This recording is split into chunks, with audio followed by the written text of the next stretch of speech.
ಎಲ್ಲರಿಗೂ ನಮಸ್ಕಾರ. ಪಂಚಮಸಿರಿ ಕನ್ನಡ ಜ್ಯೋತಿ ಯೂಟ್ಯೂಬ್ ಚಾನಲ್ಗೆ ಸ್ವಾಗತ.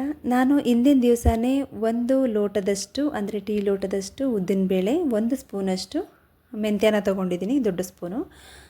ಇದನ್ನು ಚೆನ್ನಾಗಿ ತೊಳ್ಕೊಂಡು ನೆಂದಿರೋದನ್ನು ಚೆನ್ನಾಗಿ ರುಬ್ಕೊಂಡು ನಂತರ ಇದಕ್ಕೆ 2 ಪಾವಿನಷ್ಟು ರಾಗಿ ಹಿಟ್ಟನ್ನು ಹಾಕಿ ಕಲಸಿಟ್ಕೊಂಡು ರುಚಿಗೆ ತಕ್ಕಷ್ಟು ಉಪ್ಪು ಹಾಕಿ ಇದನ್ನು ನೆನೆಯೋದಕ್ಕೆ ಬಿಡಬೇಕು.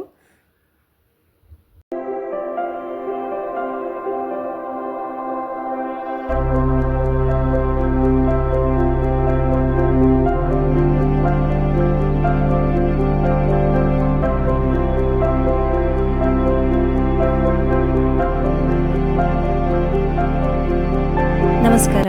ನಾನು ಈ ರಾಗಿ ದೋಸೆಗೆ ಇವತ್ತು ಗೋರಿಕಾಯಿ ಪಲ್ಯ ಮಾಡೋಣ ಅಂತ ರೆಡಿ ಮಾಡ್ಕೊತಾ ಇದ್ದೀನಿ.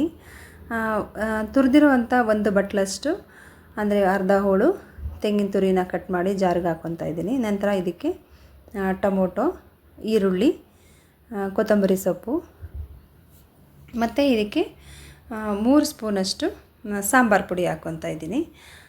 ಇದಕ್ಕೆ ನಾವು ಮಟನ್ ಸಾಂಬಾರು ಪುಡಿ ಥರದ್ದು ಹಾಕ್ಕೊತಾ ಇರೋದು. ನಾನು ಜಾಸ್ತಿ ಸಾಂಬಾರು ಪುಡಿಗಳನ್ನೆಲ್ಲನೂ ಡೈರೆಕ್ಟಾಗಿ ತೋರಿಸಲ್ಲ, ಯಾಕೆಂದರೆ ನಿಮಗೆ ಗೊತ್ತು ಪುಡಿ ಮಾಡಿ ಇಟ್ಕೊಂಡಿರ್ತೀನಿ ನಾನು, ಅದನ್ನೇ ಹಾಕೋದು ಅಂತ ಹೇಳಿ. ಈಗ ನಾನು ಇದಕ್ಕೆ ಮಟನ್ ಸಾಂಬಾರು ಪುಡಿನ ಹಾಕ್ಕೊಂಡಿದ್ದೀನಿ. ಇದು ತುಂಬ ರುಚಿ ಇರುತ್ತೆ. ಟೊಮೊಟೊ ಸ್ವಲ್ಪ ದೊಡ್ಡದನ್ನೇ ಹಾಕ್ಕೊಳ್ಳಿ, 2. ಇದನ್ನು ಚೆನ್ನಾಗಿ ನುಣ್ಣಗೆ ರುಬ್ಬಿ ಇದಕ್ಕೆ ಒಂದು ಒಗ್ಗರಣೆನ ಕೊಟ್ಟು ಒಂದು ಪಾತ್ರೆಯಲ್ಲಿ ಎಣ್ಣೆ ಹಾಕಿ ಅದಕ್ಕೆ ಚೆನ್ನಾಗಿ ಕಟ್ ಮಾಡಿರುವಂಥ, ನೀವು ಉದ್ದುದ್ದಾಗಿ ಹೆಚ್ಕೊಂಡಿರುವಂಥ 2 ಈರುಳ್ಳಿನ ಹಾಕಿ ಇದನ್ನು ಚೆನ್ನಾಗಿ ಫ್ರೈ ಮಾಡಿ ನಂತರ ಇದಕ್ಕೆ ನಾವೇನು ಗೋರಿಕಾಯಿನ ಇಟ್ಕೊಂಡಿರ್ತೀವಲ್ಲ, ಈ ಗೋರಿಕಾಯಿನ ಬೇರೆ ಒಂದು ಪಾತ್ರೆಯಲ್ಲಿ ಇದನ್ನು ಚೆನ್ನಾಗಿ ತೊಳೆದು ಬೇಯಿಸ್ಕೋಬೇಕು. ಏಕೆಂದರೆ ಇದರಲ್ಲಿ ಪಿತ್ತ ಜಾಸ್ತಿ ಇರೋದರಿಂದ ಈ ಥರ ಬೇಯಿಸಿ ಅದನ್ನು ನೀರನ್ನ ತೆಗೆದು ನಂತರ ನಾವು ಅಡುಗೆಗೆ ಬಳಸೋದ್ರಿಂದ ಜಾಸ್ತಿ ತಲೆ ಸುತ್ತು ಬರೋದು ಈ ಥರ ಏನೂ ಆಗೋದಿಲ್ಲ ಅಂತ ಹೇಳ್ತಾರೆ. ಹಾಗಾಗಿ ಹೀಗೆ ಮಾಡ್ತೀವಿ. ಅಲ್ದಿರ ಈ ಗೋರಿಕಾಯಿನಲ್ಲಿ ತುಂಬಾ ಪೋಷಕಾಂಶಗಳಿದೆ. ಮೂಳೆ ಸವೆತ ಇರುವಂಥವ್ರಿಗೆ ಮತ್ತು ಯಾರಿಗೆ ಪಾರ್ಶ್ವವಾಯು ಇರುತ್ತೋ ಅಂಥವ್ರಿಗೆ ಮತ್ತು ರಕ್ತದೊತ್ತಡನ ಇದು ನಿಯಂತ್ರಣದಲ್ಲಿ ಇಟ್ಕೊಂಡಿರುತ್ತೆ. ಇದರಲ್ಲಿ ಜಾಸ್ತಿ ಪೋಷಕಾಂಶಗಳು ಜಾಸ್ತಿ ಇದೆ, ಹೇರಳವಾಗಿ ನಾರು ಪದಾರ್ಥ ಆಗಿರೋದ್ರಿಂದ ಇದು ದೇಹಕ್ಕೆ ತುಂಬ ಒಳ್ಳೆಯದು.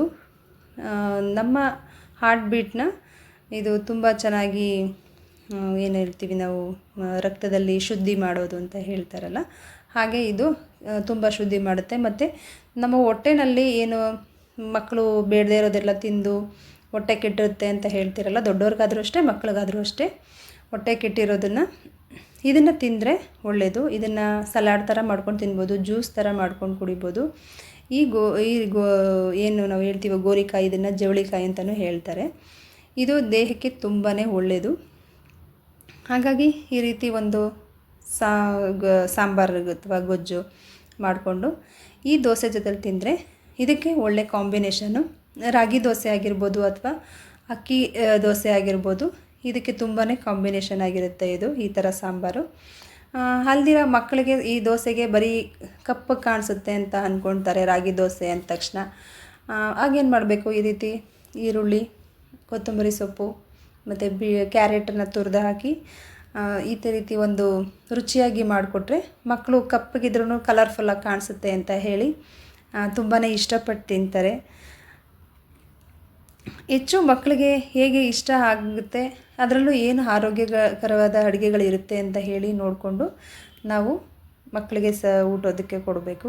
ಈ ರೀತಿ ಒಂದು ಒಗ್ಗರಣೆ ಹಾಕಿ ಸಾಂಬಾರಿಗೆ ರುಚಿಗೆ ತಕ್ಕಷ್ಟು ಉಪ್ಪು ಹಾಕಿ ಸಾಂಬಾರನ್ನ ನಾವು ಈ ರೀತಿ ಸರ್ವ್ ಮಾಡಿಬಿಟ್ರೆ ತುಂಬಾ ಟೇಸ್ಟಿಯಾಗಿರುತ್ತೆ.